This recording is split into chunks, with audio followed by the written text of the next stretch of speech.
Grinch Stole Christmas.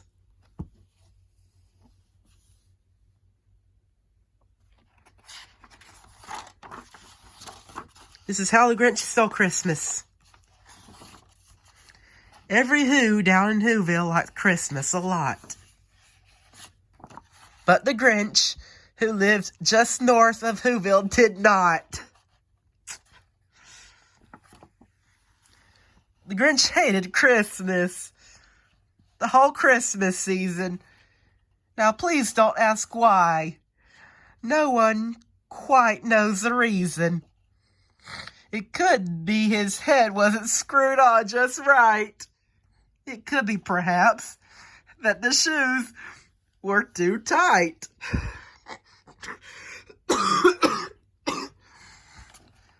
But I think that the most likely reason of all may have been that his heart was 2 sizes too small.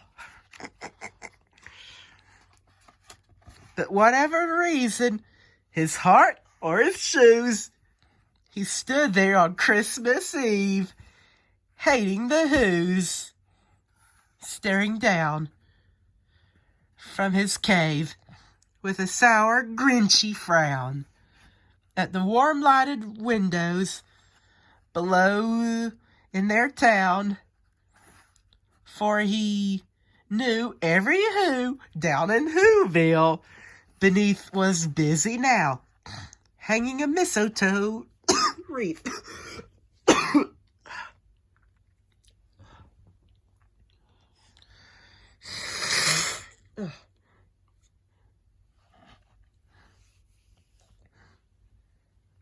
And they were hanging their stockings.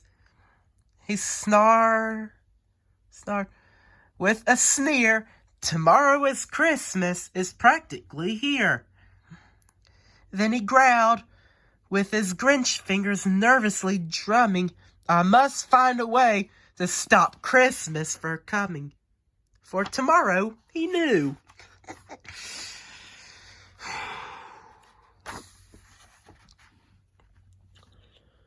All the Who girls and boys would wake up bright and early. They'd rush for their toys.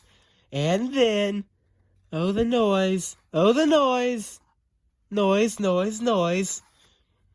That's one thing he hated, the noise.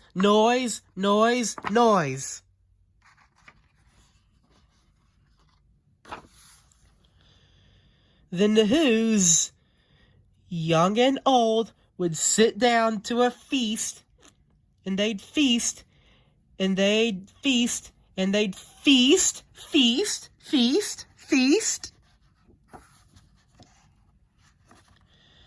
They would feast on Who pudding and rare Who roast beast,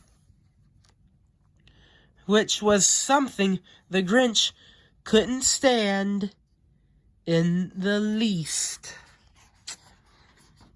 And then they'd do something he liked the least of all. Every Who down in Whoville, the tall and the small, would stand close together with Christmas bells ringing. They'd stand hand in hand with the Who's, would start singing. And they'd sing, and they'd sing, and they'd sing.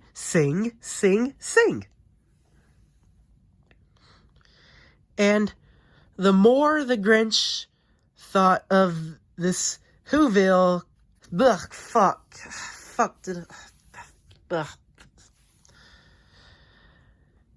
Who Christmas sing, the more the Grinch thought, I must stop this whole thing. Why, for 53 years I've put up with it now. I must stop this Christmas from coming. But how? Then he got an idea, an awful idea. The Grinch got a wonderful, awful idea.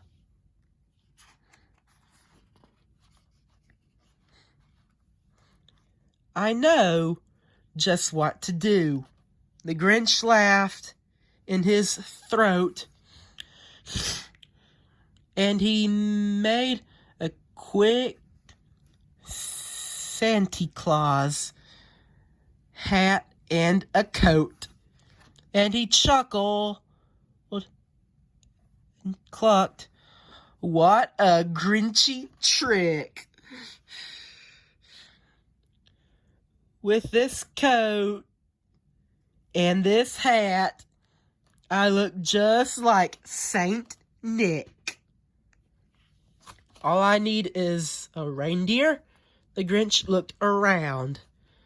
But since reindeer are scarce, there was none to be found.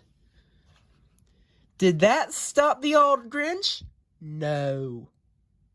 The Grinch simply said, "If I can't find a reindeer, I'll make one instead."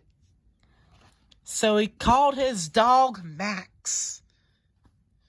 Then he took some red thread and he tied a big horn on the top of his head.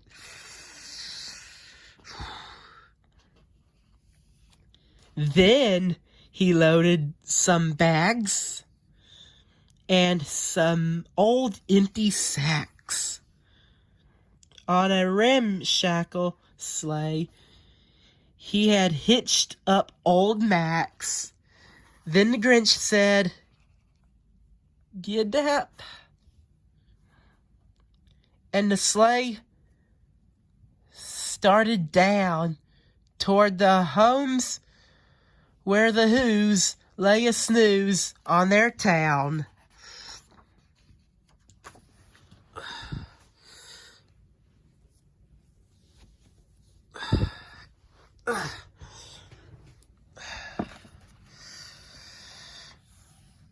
All their windows were dark. Quiet snow filled the air. All the Who's were dreaming sweet dreams without care. When he came to the first little house on the square. This is stop number 1. The old Grinchy Claus hissed and climbed down. And he climbed to the roof, empty bags on his fist.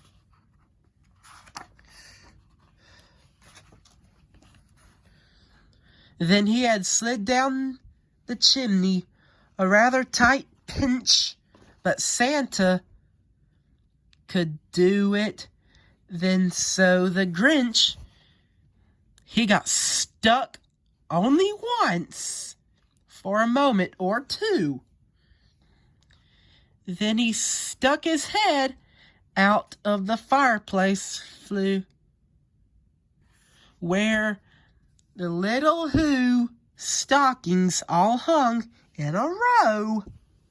These stockings, he grinned, are the first things to go. Then he slithered and slunk with a smile most unpleasant around the whole room, and he took every present: pop guns and bicycles, roller skates, drums, checkerboards, tricycles, popcorn, and plums. And he stuffed them in bags. Then the Grinch very nimbly stuffed all the bags, one by one, up the chimney. Then he slunk to the ice box. He took the Who's Feast and the Who Pudding. He took the Roast Beast. He cleaned out that ice box as quick as a flash. Why, that Grinch even took their last can of Who hash.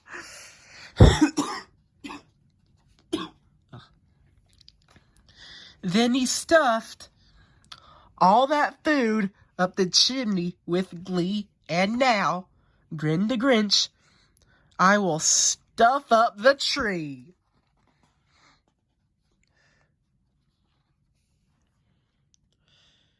And the Grinch grabbed the tree, and he started to shove when he heard a small sound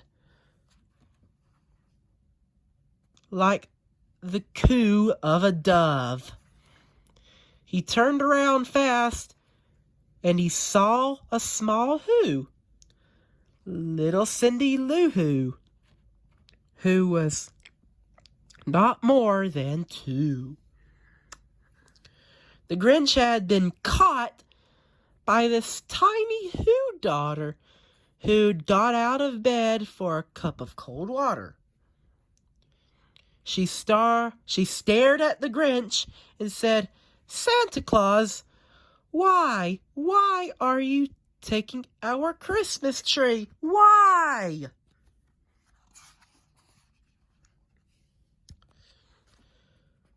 But you know that old Grinch was so smart and so slick, he thought up a lie and thought it up quick.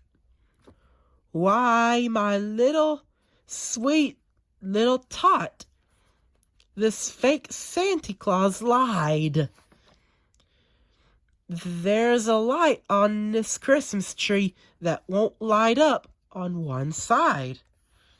So I'm taking it home to my workshop. My dear, I'll fix it up there. Then I'll bring it back here." And his fib fooled the child. Then he patted her head, and he got her a drink and sent her to bed. And when Cindy Lou Who went to bed with her cup, he went to the chimney and stuffed up the tree.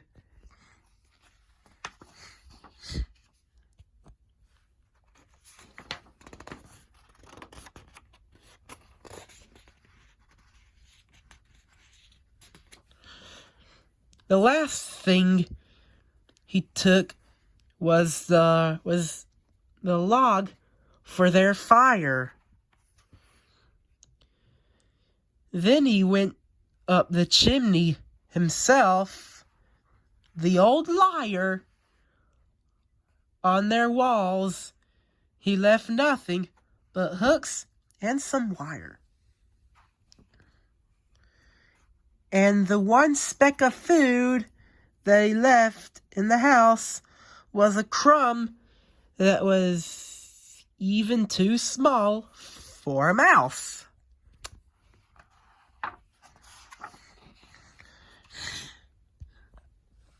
Then he did the same thing to the other Who's houses, leaving crumbs much too small for the others' Who mouses.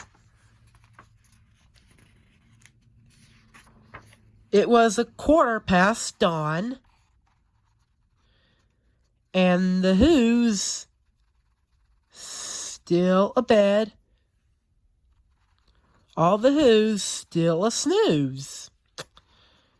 When he packed up his sled, packed it up with their presents, the ribbons, the wrappings, the tags, and the tinsel, the trimmings, the trappings.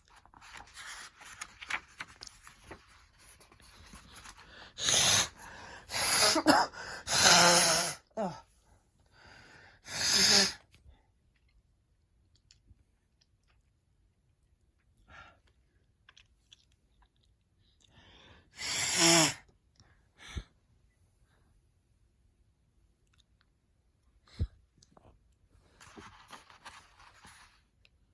3,000 feet up the side of Mount Crumpet, he rode with his load to the top to dump it to the Who's. Was Grinchiously humming. They're finding out now that no Christmas is coming. They're just waking up. I know just what to do. Their mouths will hang open a minute or two. Then the Who's down Whoville will cry.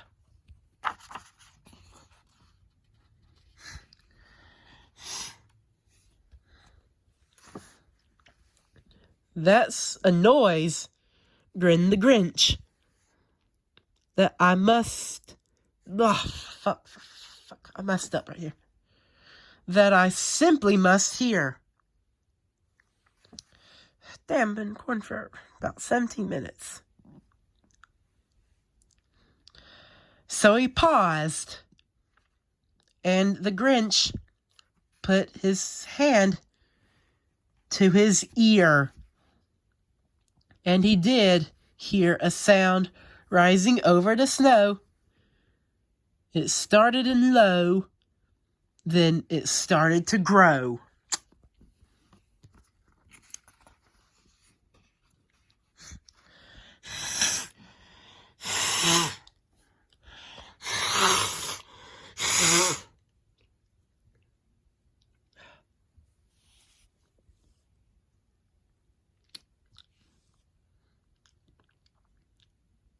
But the sound wasn't sad. Why this sound sounded merry, it couldn't be so. But it was merry, very. He stared down at Whoville. The Grinch popped his eyes, then he shook. What he saw was a shocking surprise. For every Who down in Whoville, the tall and the small was singing without any presents at all. He hadn't stopped Christmas from coming. It came somehow or other. It came just the same.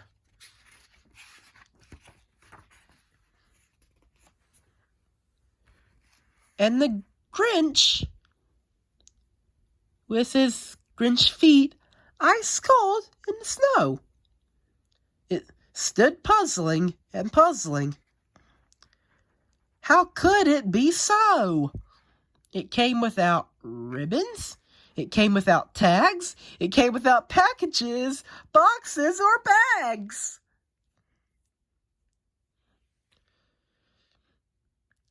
He puzzled 3 hours till his puzzler was sore. Then the Grinch thought of something he hadn't before. Maybe Christmas, he thought, doesn't come from a store. Maybe Christmas perhaps means a little bit more.